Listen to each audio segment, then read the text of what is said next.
Most people don't stay poor because of one big disaster. It's actually the little things that they do repeatedly that keeps them in alignment.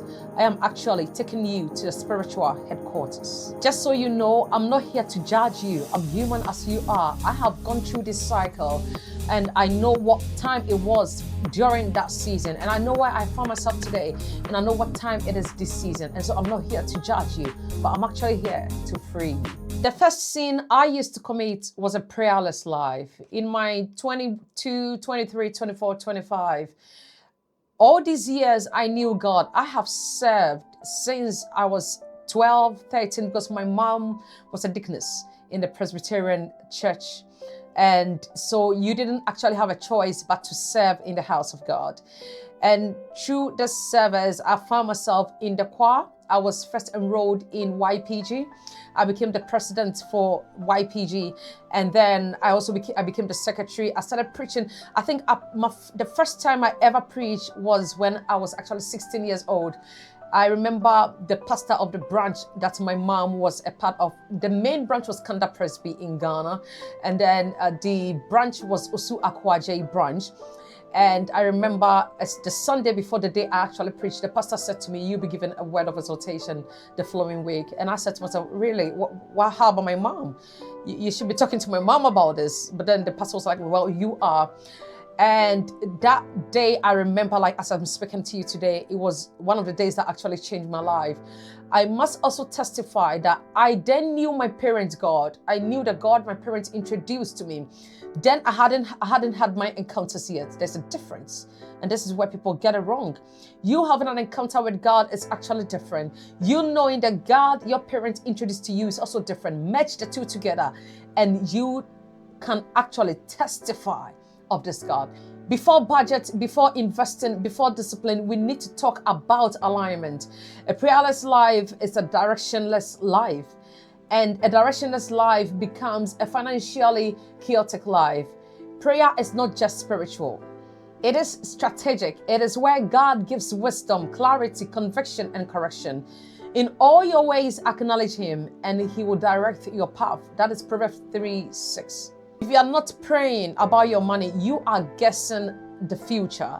You are actually trying to preempt the future based on your knowledge, based on what you have acquired, based on what someone has said. But then a prayerful person also receives and obtains direction from above.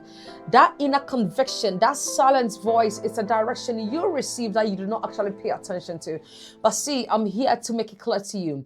If you do not pray, you move by standards, you move by societal norms, you move by standards set for every other normal person. But a prayerful person moves with order, moves with discipline, moves with an attitude that actually commands.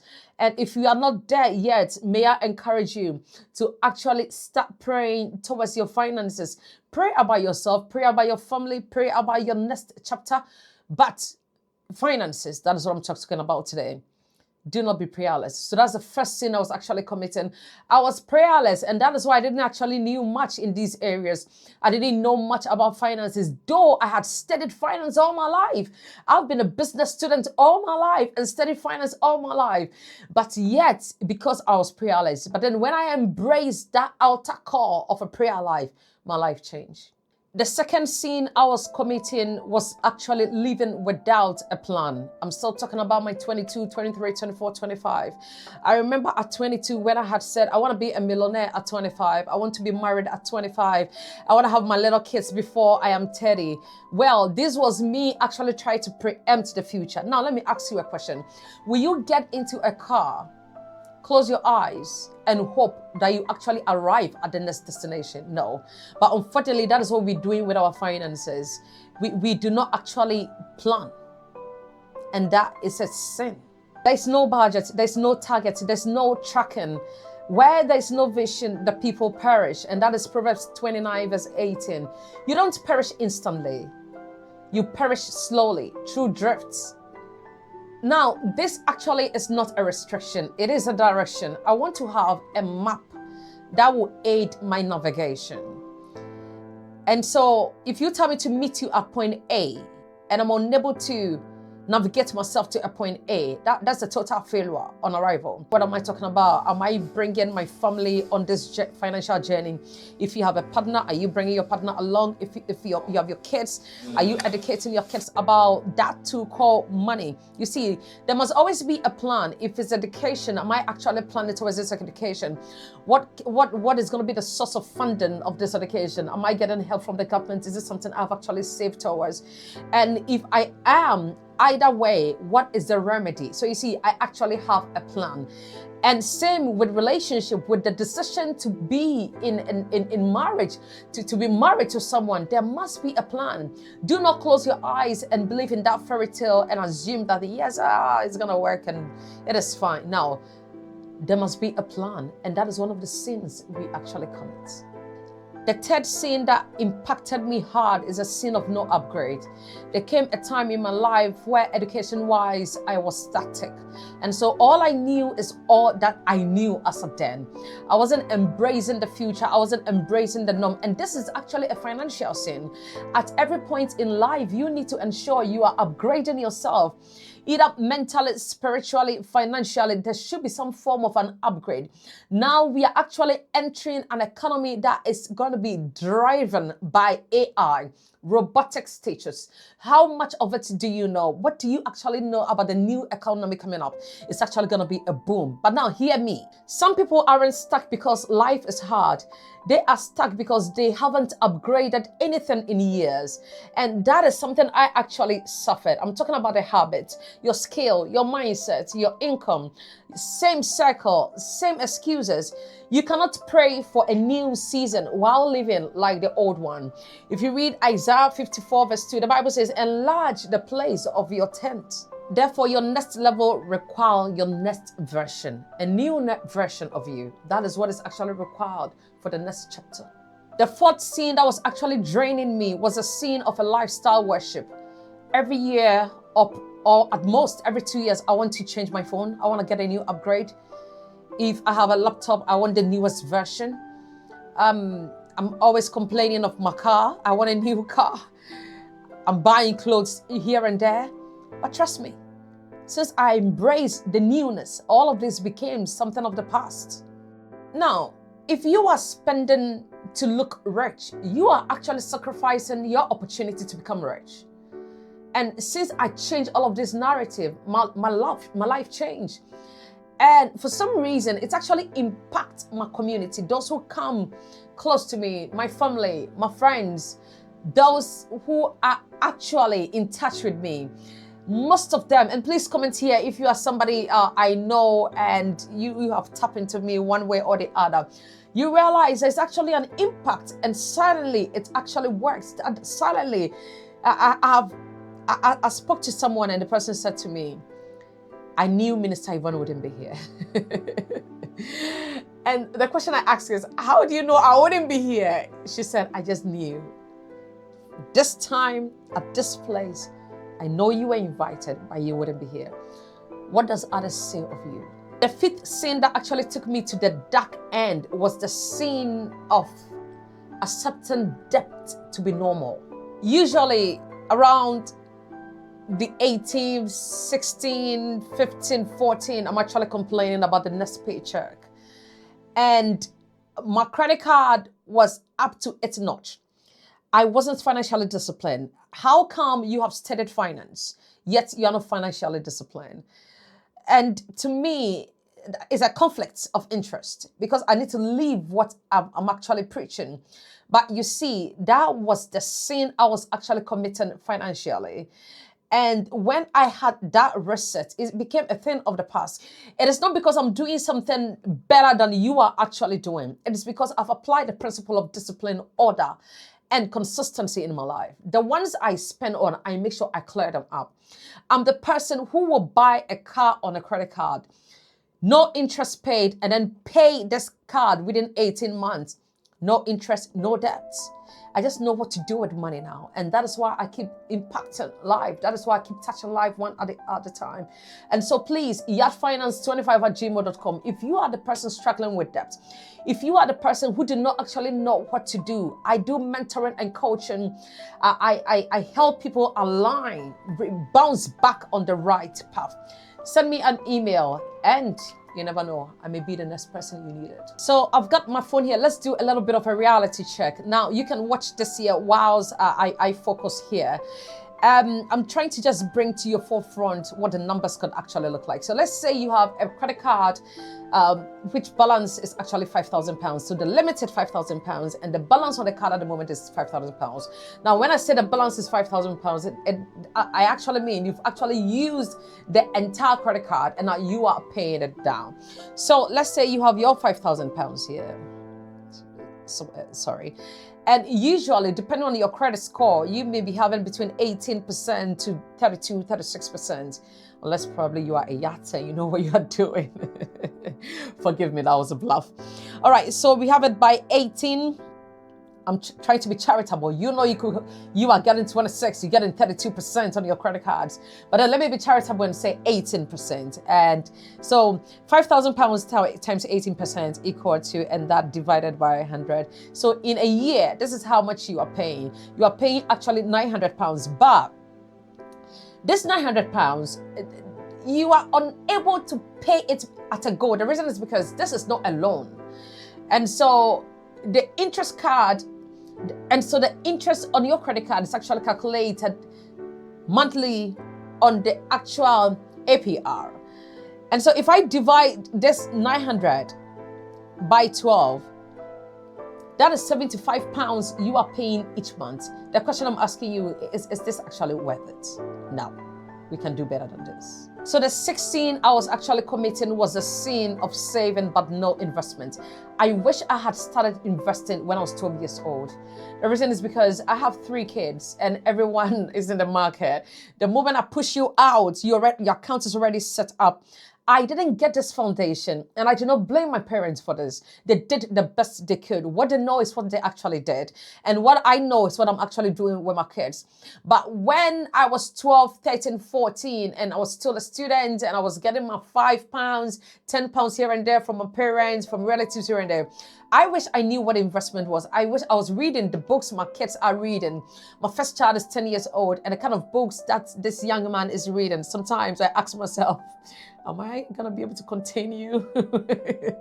Some people aren't poor because they don't earn. They are poor because their money isn't working. Inflation is a thief. Cash only feels safe, but it is slow loss. Investing isn't about greed, it's about stewardship. £10,000 saved is not the same as £10,000 invested. Now, I will put you to this test. If you hold a full £10,000, put it in your savings account, and let's wait for the next 5 years. That same £10,000, I'm going to break mine into 5 chunks. Each year, I'll put 2,000 in an investment account. Each year, 2,000, 2,000. At the end of that 5 years, I'm going to have 10,000 in my investment account. I'm still going to beat you to it. The reason is because I compound.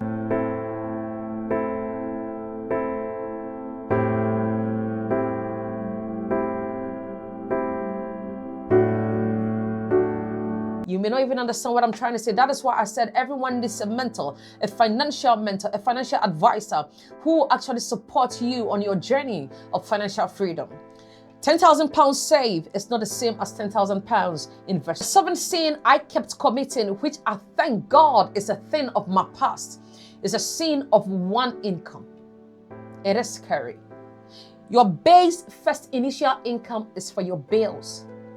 I'm talking about your rent, your utility, your mortgage. I'm talking about feeding, groceries.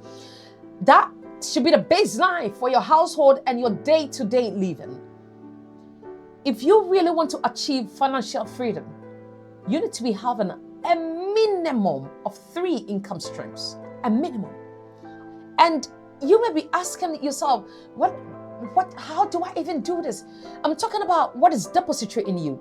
Is there any talent you have identified? Is there any side hustle? If you don't know how to brand a side hustle, email me yatfinance25@gmail.com. If you do not know how to tap into your inner resources, please email me. If you do not know how to turn that hobby into a side hustle, send me that email, because we need a minimum of 3 streams of income. One of the income streams I can give you is investing. We'll start with a budget of that income that you have. And out of that budget, I'm going to squeeze out something that we will put into the stock market where multiplication and compounding takes place. And that is another side hustle, another income, free of charge. Joseph didn't wait for a famine to prepare. He built houses before the crisis.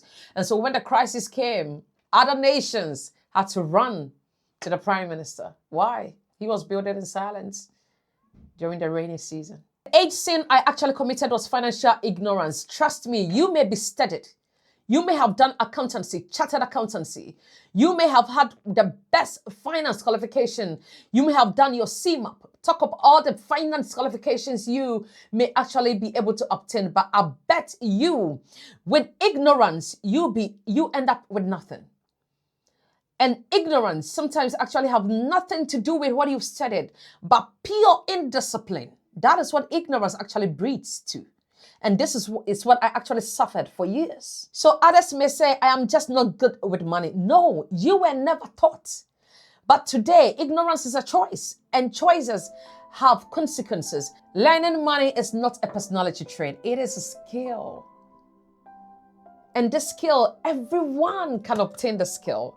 It has nothing to do with a formal or informal education. You availing yourself and you speaking truth to yourself that no, things are bad. Things are actually not working. That is the first step. And you learning the skill of money. Listen to videos like, watching videos like this, listening to awesome podcasts from finance creators.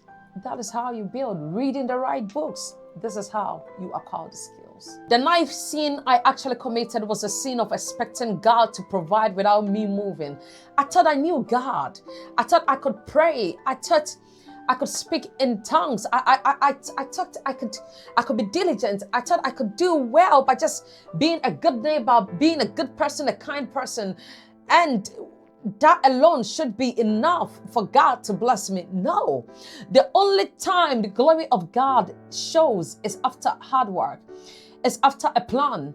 It's after a budget. It's after having a direction in line with God's plan towards your life. Therefore, some people also pray for a financial breakthrough, but refuse to change their habits. Faith is not excuse for passivity. Faith is a fuel for action. Faith without works is dead, and that is James 2:26. God blesses work of your hands, not the wishes of your heart. If you want God to multiply, give him something to multiply. Tap into that talent and see God multiply. Be who God wants you to be, and you shall multiply. I embraced my calling as a gospel music minister, and it took me from 0 to 1,000. I've said this to people and over, that the only time I actually experienced financial freedom, apart from the qualification I obtained, was when I embraced the calling of God over my life, when I accepted to move in the speed of line of the Holy Spirit. I don't know what you're waiting for, but personally, I am really keen and interested in the young ones when it comes to talent, because they do not have the excuse. The tools are there to aid and build them. So if you're a parent watching me, please be that person who's seek for the next chapters, who actually take time to identify the talent in your young ones, because that is what is actually going to change the narrative. And if you actually watch the Warren Buffetts, the Elon Musk, what is their level of education? But then there was something that was burning within them. They move with that speed, and today look at them. Everyone is talking about them. Your little one, yourself, can be the next chapter. KFC, at what age was that discovered? I'll leave that to you. The 3rd sin I actually lived with was a sin of ingratitude. This sin really coveted me. This sin corrupted me. This sin kept me in the shadows for quite a long time. I'm getting a little bit emotional. Maybe I need to black this out a little bit. I don't want to. Some people stay broke not because they lack money. And that is what I actually experienced. I didn't really lack money, but I was broke because I lacked gratitude. Ingratitude blinds you to what you already have. And if you can't see what you have, you will never steward it well. Give thanks in all circumstances. And that is Thessalonians 5:18. If you can't thank God for 100, I promise you, you cannot steward 10,000 pounds. Because you do not know what it takes to steward 10,000 pounds. Do you even know what it takes to steward 100 pounds? Ingratitude is stealing the future and it's taking it all away from us. Thank God for that reset and the revelation and the deeper understanding in aligning with God, which brought me to the path of shielding all of the sin and menaces of me. Gratitude doesn't make you rich, but ingratitude makes you stay poor for a very long time. Please, if you find value in this and you haven't subscribed to this channel, please, by all means, do me the honor and subscribe. Leave me a message, like, and share with others who may be going through what I have actually suffered, encountered, and now been delivered out of it. Now, the 11th sin I actually suffered was a sin of chasing money instantly. I was actually chasing money overnight. I wanted to sleep today and wake up tomorrow and there's an influx of money. And that is not the culture. If it comes fast, it leaves fast. But if it is built with God, it stays forever. Building with God doesn't mean God is going to put money in your pocket, but He's going to align you and actually make you disciplined and an orderly person if you embrace Him. If this hit you, it was my reality. And God is calling you to a higher direction, a higher dimension. God wants to see you do well. When people say not everyone is meant to be rich, I beg to differ. It is a choice. There were times I was having quite enough, but I was still broke. And when I embraced and understood what financial freedom actually is, and I tested of it, I followed the path and the line of God, my life changed. I am a true testimony of a revival, a true testimony of someone who has been shielded. Once again, if this did hit you, then God is calling you higher. This is YAT Finance, and as always, I'll see you in the next. God bless you.